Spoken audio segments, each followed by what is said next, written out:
Uh, Pada kesempatan hari ini saya akan menjelaskan sedikit tentang sifat, unsur, periodikia, dan mineralnya. Pertama, saya akan menjelaskan dulu tentang sifat-sifat unsur periodikia. Sifat unsur periodikia ini terbagi menjadi berapa ya? Dua saja. Yang pertama itu sifat fisik unsur periodikia. Uh, Seperti yang kita ketahui bahwa jumlah elektron valensi semakin banyak apabila dari kiri ke kanan, sedangkan jumlah kulitnya akan tetap. Akibatnya jari-jari atom semakin kecil sehingga semakin sulit melepaskan elektron atau ionisasinya semakin besar. Harga keelektronegatifannya unsur periodik ketiga dari kiri ke kanan semakin besar dan sebaliknya. Harga keelektropositifan semakin kecil. Unsur natrium, magnesium, aluminium, silikon, fosfor, dan sulfat berwujud padat pada suhu kamar karena unsur-unsur tersebut memiliki harga dan suhu ruangan yang di atas 25 derajat Celcius. Sedangkan unsur klorin dan argon berwujud gas.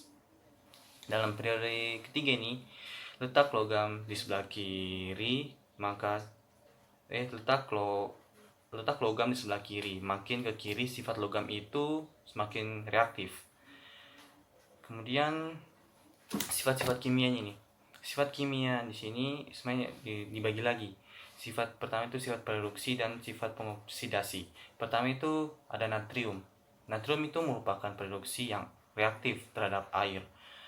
Sifat reduksi magnesium lebih lemah dibandingkan natrium sehingga logam magnesium hanya dapat bereaksi dengan air panas.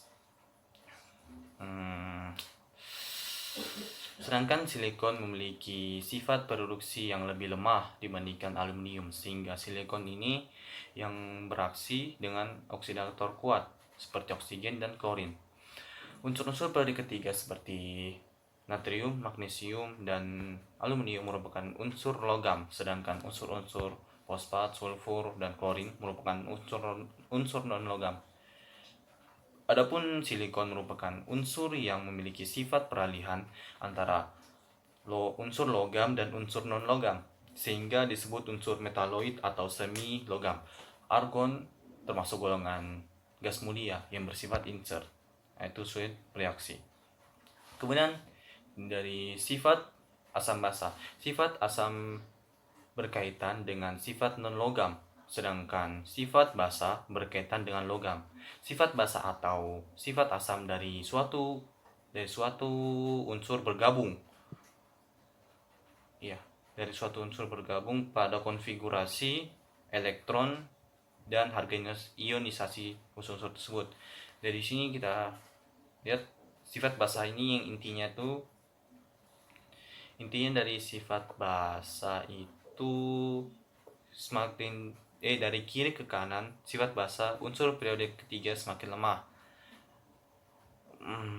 Sedangkan senyawa asam unsur periode ketiga, asam siukat, asam fosfat, asam sinfat, asam perklorat, senyawa H2SiO 3 merupakan asam sangat lemah sehingga mudah terurai menjadi senyawa SiO2 dan H2O. Kemudian lanjut lagi di mineral-mineralnya. Ya, kita lihat saya mineralnya ini banyak sih. Pertama itu ada bagian natrium. Natrium itu ada sendawa cili, kemudian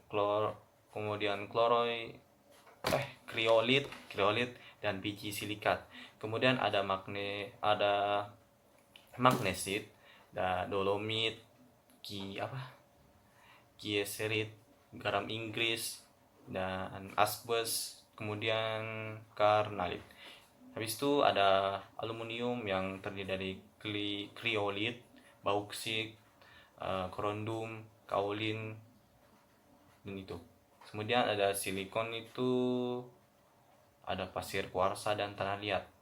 Kemudian fosfat ada fosforil. Kemudian ada sulfur. Sulfur terbanyak lah, banyak di banyak bebas di alam. Kemudian adalah klorin sebagai NaCl dalam air laut, kemudian argon terdapat bebas di alam.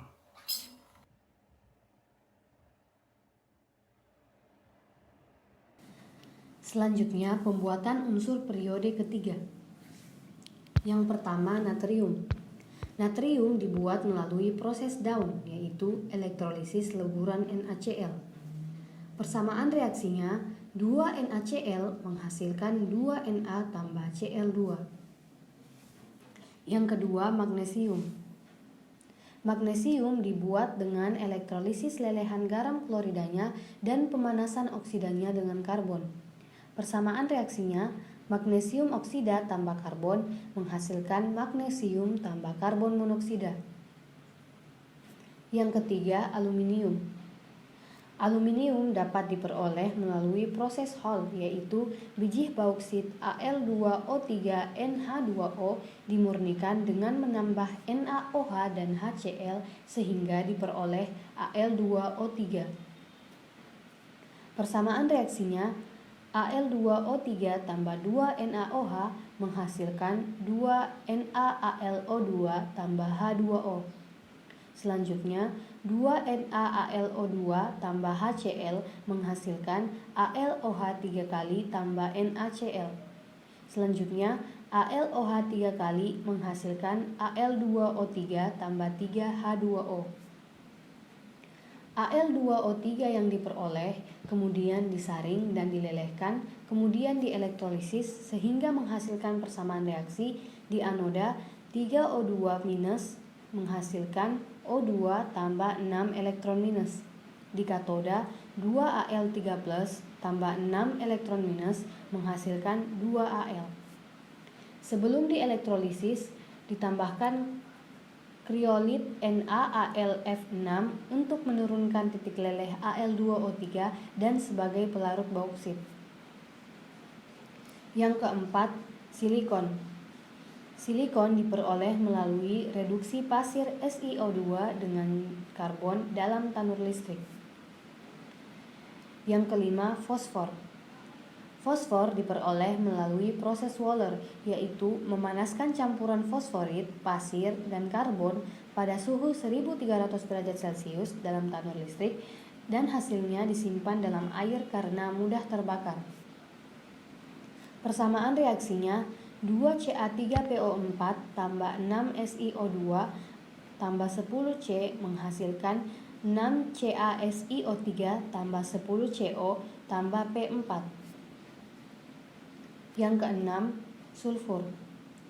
Sulfur diperoleh melalui pengambilan deposit belerang dengan dua cara. Yang pertama, metode Frasch untuk belerang yang ada di dalam tanah dan metode Sicilia untuk belerang yang ada di permukaan tanah.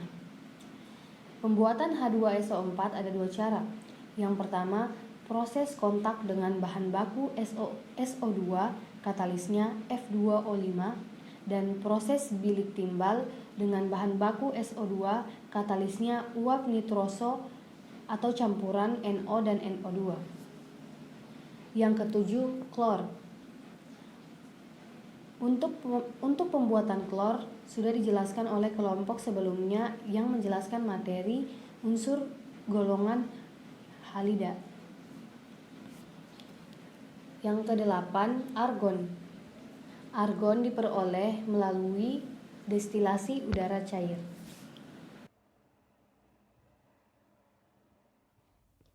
Oke, slide selanjutnya ada kegunaan unsur periode ketiga. Oke, yang pertama di sini ada natrium. Natrium dipakai dalam pembuatan ester dan juga NaCl digunakan oleh hampir seluruh makhluk hidup. Contohnya seperti garam. Biasa sering digunakan dalam dapur. Dan juga ada natrium benzoat seperti yang kita tahu sebagai pengawetan makanan. Yang kedua ada magnesium. Magnesium di sini digunakan dalam proses produksi logam, kaca, dan semen. Dan juga magnesium digunakan sebagai pembuatan konstruksi pesawat. Biasa logam dari magnesium ini disebut juga sebagai magnolom. dan juga pemisah sulfur dari besi dan baja. Yang ketiga ada aluminium. Aluminium ini banyak digunakan dalam pembuatan pesawat karena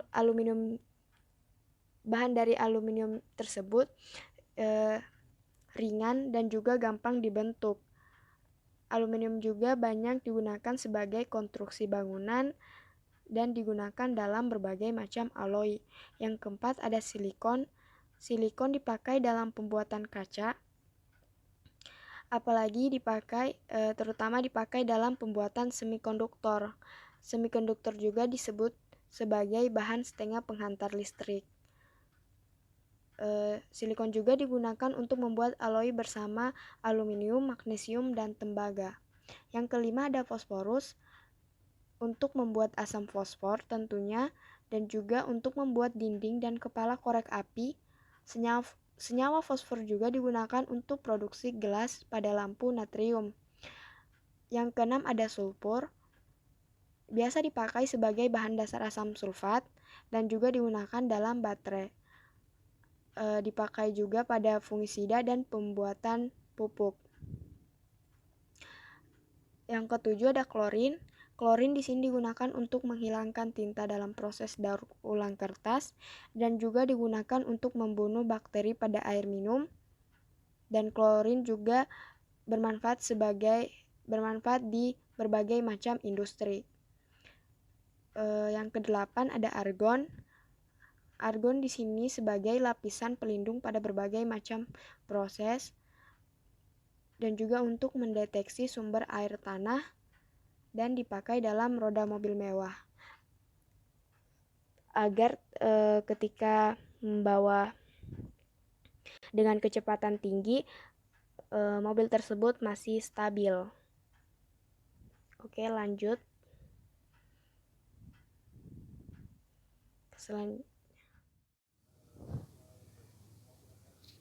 Selanjutnya saya akan membahas tentang sifat-sifat unsur transisi periode keempat.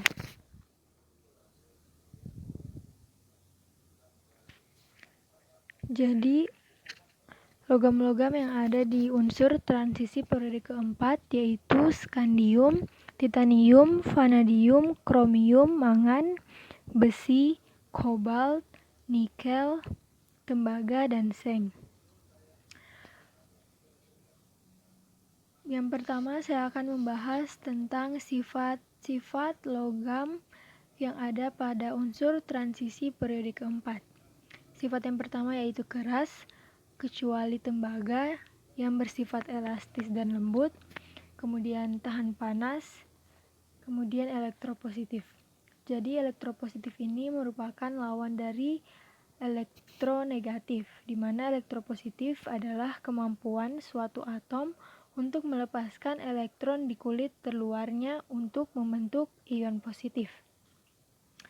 Dan sifat yang berikutnya adalah pengantar listrik yang baik. Kemudian sifat yang berikutnya saya akan menjelaskan tentang jari-jari atom dari logam yang berada di unsur transisi periode keempat. Jadi jari-jari atom itu merupakan jarak dari inti atom ke kulit terluar. Adapun urutan jari-jari atom unsur transisi periode keempat, di mana dari skandium itu jari-jari atom skandium lebih besar daripada titanium, lebih besar daripada vanadium, lebih besar daripada kromium, lebih besar daripada tembaga, lebih besar daripada mangan, lebih besar daripada besi, lebih besar daripada kobalt, dan lebih besar daripada nikel. Selanjutnya, senyawanya berwarna. Jadi unsur-unsur transisi periode keempat ini sangat unik karena warna senyawa-senyawanya itu ditentukan oleh bilangan oksidasi logamnya. Seperti yang dapat kita lihat dari tabel berikut ini, misalnya skandium, di mana skandium yang memiliki bilangan oksidasi +3 itu tidak berwarna. Kemudian bisa kita lihat titanium yang memiliki bilangan oksidasi plus 2 itu berwarna ungu, tetapi titanium yang memiliki bilangan oksidasi plus 3 itu itu warna senyawanya ungu sampai hijau atau ungu kehijau-hijauan. Kemudian titanium yang memiliki bilangan oksidasi plus 4 itu dia tidak berwarna, dan ini berlaku bagi semua unsur-unsur yang berada pada unsur transisi periode keempat ini. Yang keempat itu mempunyai bioksan beraneka ragam kecuali seng dan skandium. Ini dapat kita lihat dari tabel sebelumnya, di mana skandium memiliki bilangan oksidasi plus 3 dan seng memiliki bilangan oksidasi plus 2. Itu mereka satu-satunya logam di unsur transisi periode keempat yang memiliki satu bilangan oksidasi, sementara logam-logam yang lain itu memiliki beraneka ragam bilangan oksidasi. Kemudian yang kelima dapat membentuk ion kompleks. Ion kompleks itu adalah unsur-unsur golongan yang hanya bisa membentuk ion Assalamualaikum warahmatullahi poliatomik wabarakatuh. dan diatomik. Kemudian Di sini bersifat kami kelompok katalis, 3 akan menjelaskan tentang yang artinya dapat kimia mempercepat unsur laju yang terbagi reaksi menjadi kimia 8 pada bab suhu yang akan tertentu untuk masing-masing proses subbabnya industri dijelaskan dan oleh metabolisme. orang-orangnya. Jadi Yang logam-logam bisa kita pada lihat di unsur transisi periode slide kedua. keempat ini dapat bersifat katalis yang dapat dimanfaatkan Di pada slide kedua ini industri dan tentang metabolisme. pembagian subbab. Ada Kemudian 8. yaitu Langsung saja kita masuk ke subbab yang pertama, umumnya itu bersifat paramagnetik. yang akan dijelaskan oleh Muhammad Firdaus. Jadi paramagnetik ini adalah kemampuan logamnya untuk ditarik magnet. Jadi paramagnetik ini yaitu dapat ditarik magnet karena memiliki elektron tunggal. Sementara diamagnetik yaitu artinya tidak dapat ditarik magnet karena tidak memiliki elektron tunggal, dan ferromagnetik dapat ditarik oleh magnet dengan kuat karena memiliki banyak elektron tunggal. Jadi umumnya logam-logam yang berada di unsur transisi periode keempat ini bersifat paramagnetik atau dapat ditarik oleh magnet. Kemudian mudah teroksidasi karena memiliki bilangan O yang negatif, kecuali tembaga yang cenderung tereduksi.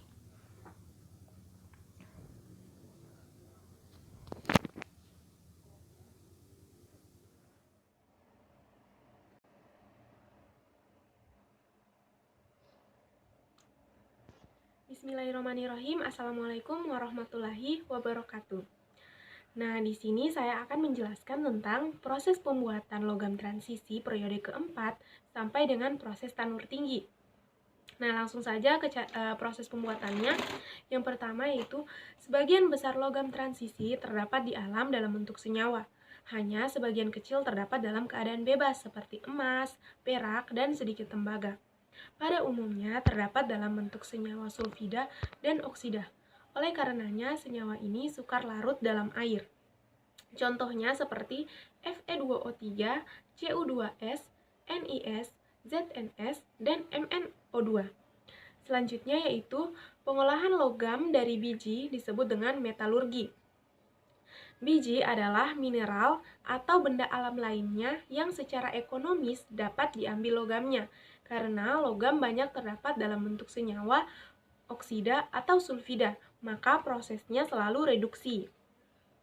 Selanjutnya yaitu proses tanur tinggi atau pembuatan besi. Bahan dasarnya yaitu biji besi yaitu hematit Fe2O3, magnetit Fe3O4, dan bahan tambahan batu kapur CaCO3 atau pasir SiO2 yang berfungsi untuk mengikat zat pengotor, dan kokas C sebagai reduktor. Pada slide tersebut dapat dilihat gambarnya. Nah, proses ini proses yang terjadi pada proses tanur tinggi. Yang pertama yaitu bahan-bahannya seperti biji besi, batu kapur, dan kokas yang sudah dijelaskan tadi. Dimasukkan ke dalam tungku dari puncak tanur. Kemudian udara panas dialirkan melalui dasar tanur sehingga mengoksidasi karbon menjadi gas CO2. Prosesnya yaitu C ditambah dengan O2 menghasilkan CO2. Selanjutnya, kemudian gas CO2 ini bergerak naik dan bereaksi lagi dengan kokas menjadi gas CO. Prosesnya itu CO2 ditambah dengan C menghasilkan 2CO. Selanjutnya yaitu gas CO yang terjadi mereduksi biji besi secara bertahap menjadi besi. Prosesnya yaitu 3Fe2O3 ditambah dengan CO menghasilkan 2Fe3O4 ditambah dengan CO2. Ini pada suhu 500 derajat Celcius.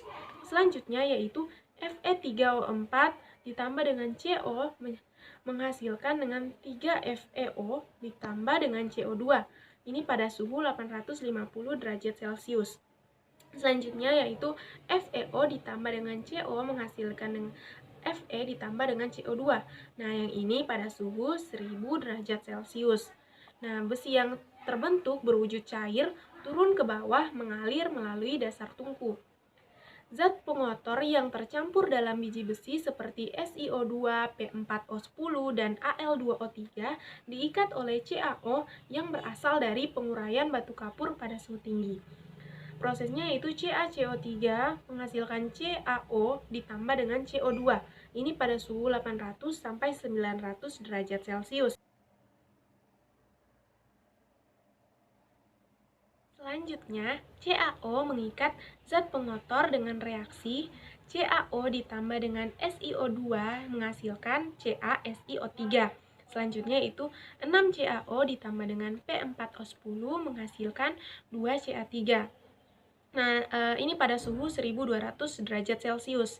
Selanjutnya yaitu CaO ditambah dengan Al2O3 menghasilkan CaAlO2 dua kali pada suhu 1200 derajat Celcius juga. Nah, hasil-hasil reaksi ini disebut slag mengapung di atas lelehan besi sehingga dapat dipisahkan untuk bahan industri, semen, dan pupuk. Besi yang dihasilkan dalam proses tanur ini disebut dengan besi kasar atau pig iron yang mengandung 95% Fe, 4% C, dan sedikit Si, P, dan S.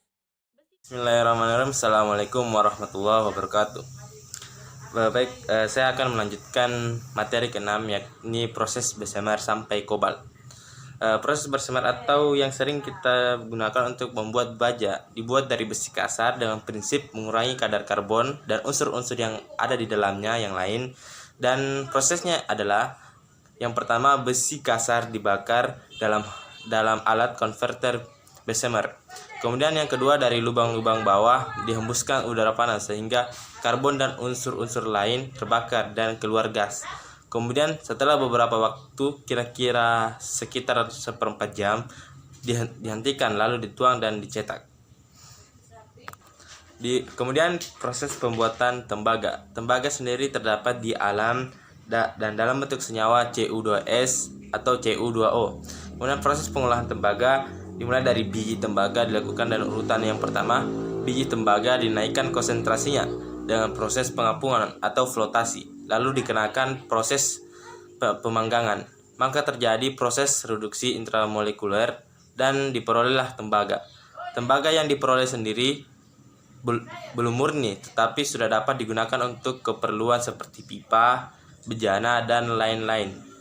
Tetapi belum baik untuk penghantar listrik. Untuk memudahkan dilakukan sebuah proses, yakni proses elektrolisis. Saya akan memaparkan beberapa proses elektrolisis. Baik, yang pertama adalah skandium. Limpahan skandium berada di kulit bumi sekitar 0,025%. Kemudian secara ilmiah, skandium terdapat sebagai mineral torfetiat Sc2Si2O. Kemudian salah satu manfaatnya digunakan pada lampu yang berintensitas tinggi. Kemudian ada titanium. Titanium memiliki kelimpahan di urutan ke-9 terbanyak di kulit bumi, yaitu sekitar 0,6%. Titanium banyak digunakan di industri pesawat dan industri kimia. Kemudian digunakan sebagai katalis pada industri plastik. Dan kemudian ada vanadium. Vanadium terdapat di alam sebagai vanadit Pb3 FO42. Kemudian vanadium dipakai sebagai logam campur, Misalnya alisai besi vanadium, vanadium yang keras, kuat dan tahan kuat. Kemudian ada kromium. Walaupun kelimpahannya di kulit bumi hanya 0,0122%, namun kromium merupakan salah satu komponen paling penting dalam industri logam. Kemudian sumber kromium adalah tambang kromit FeCrO2 yang dapat direduksi menghasilkan alloy Fe dan Cr yang disebut ferrokrom.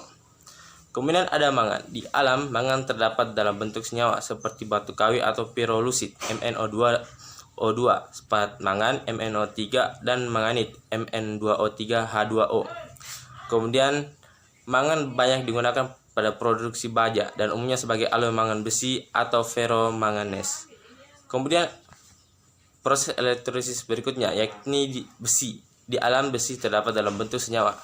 Kemudian besi merupakan logam yang paling penting dalam sejarah umat manusia sejak peradaban Mesopotamia purba sampai abad modern sekarang ini.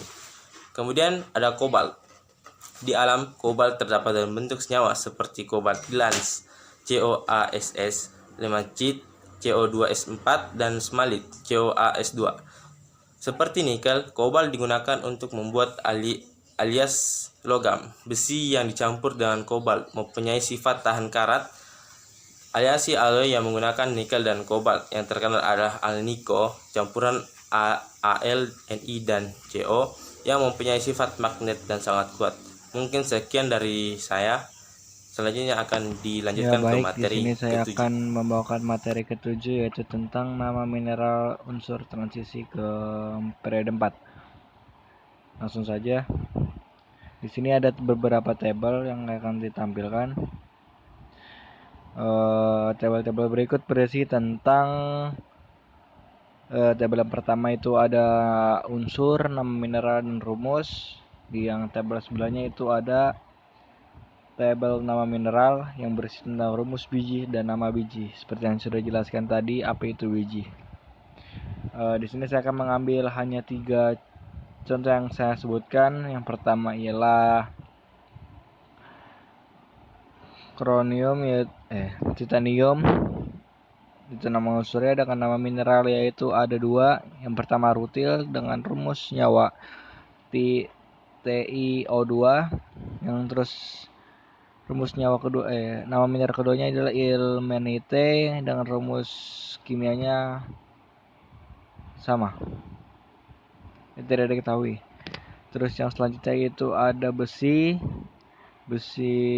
dengan nama mineralnya hematit dengan rumus kimia Fe2O3. Terus selanjutnya ada pirit dengan rumus kimianya rumus nyawanya FeS2. Terus ada siderit dengan rumus nyawanya itu FeCO3. Ada limonit dengan rumus nyawa FeOH. Yang ada magnetit ya Fe3O4. Selanjutnya itu di samping tabel ini ada tabel mineral. Di tabel mineral ini berisi tentang rumus biji dan nama biji.